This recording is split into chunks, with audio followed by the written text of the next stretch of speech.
Siapa yang melakukan produksi?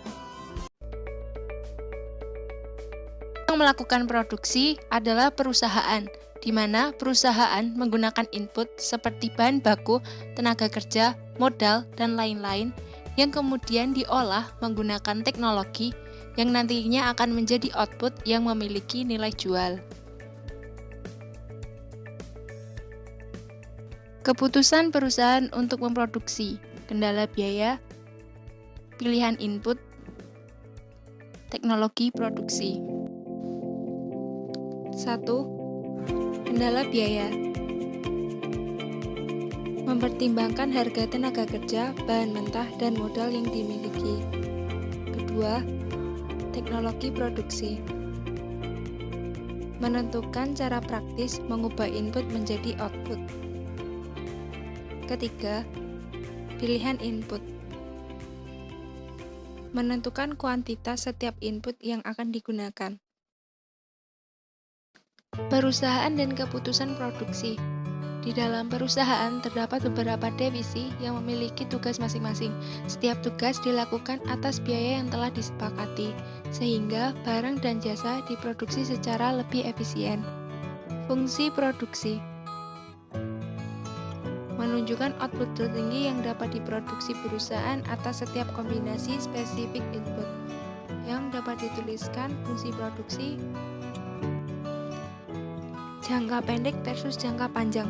Jangka pendek merupakan periode waktu di mana kuantitas satu faktor produksi atau lebih tidak dapat diproduksi. Jangka panjang merupakan jumlah waktu yang dibutuhkan untuk membuat seluruh input produksi menjadi variabel. Adanya fixed input, yaitu di mana tingkat penggunaan tidak dapat dengan mudah ditingkatkan, dan seluruh input diproduksi menjadi variabel.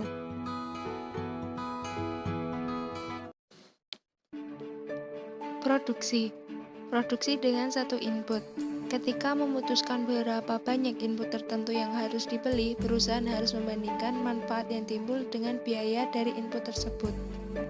Produk rata-rata adalah output per unit dari suatu input tertentu. Produk marginal adalah output tambahan yang dihasilkan ketika input bertambah sebanyak 1 unit. Kurva produk rata-rata dan marginal sangat berkorelasi. Ketika produk marginal lebih besar daripada produk rata-ratanya, maka produk rata-rata meningkat. Apabila output dari penambahan satu tenaga kerja lebih besar daripada output rata-rata dari tenaga kerja yang sudah ada, maka penambahan tenaga kerja menyebabkan output rata-rata meningkat. Hubungan antara produk rata-rata dan marginal. Produk marginal dan produk rata-rata adalah tahapan kenaikan produk total diikuti oleh produk rata-rata, dan pada titik tertentu pada faktor produksi akan diikuti dengan penurunan produk rata-rata. Kenaikan produk total juga diikuti oleh kenaikan produk marginal sampai dengan suatu titik produk total dan diikuti dengan penurunan kurva produksi marginal. Law of diminishing marginal return, yaitu tentang proporsi input yang tepat untuk mendapatkan output maksimal. Ketika input yang kita miliki melebihi kapasitas produksi dari input, maka pendapatan akan menurun. Produktivitas tenaga kerja. Produktivitas meningkat, standar hidup meningkat. Sumber pertumbuhan penting untuk produktivitas tenaga kerja. Produksi, dua input variabel, di mana tenaga kerja dan modal dua-duanya bersifat variabel. Isokuan, seluruh kemungkinan kombinasi input menghasilkan output yang sama.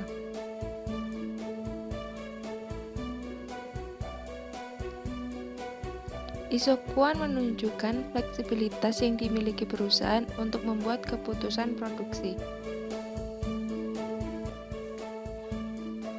Hasil marginal yang makin menurun, salah satu input bertambah, dan input yang lain tetap, maka hasil output karena adanya tambahan input ini akan makin berkurang.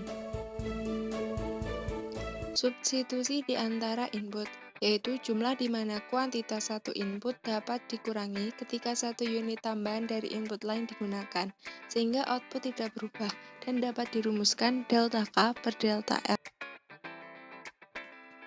MRTS yang makin menurun. Seiring konsumen menuruni kurva Isokuen, MRTS berhubungan erat dengan produk marginal, tenaga kerja, MPL, dan modal MPK.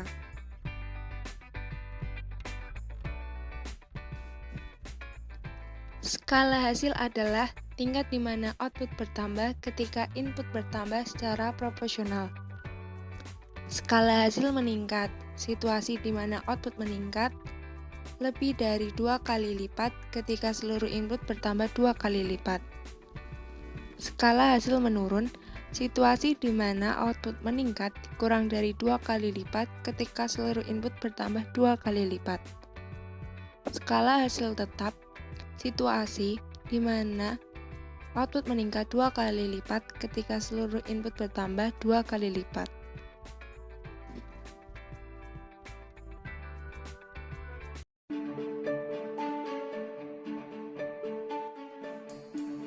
Praktik social distancing membuat shock pada sisi produksi, terlihat pada penutupan pabrik dan kegiatan produksi, PHK yang tidak terelakkan sehingga menurunnya daya beli, akibatnya konsumsi barang menurun.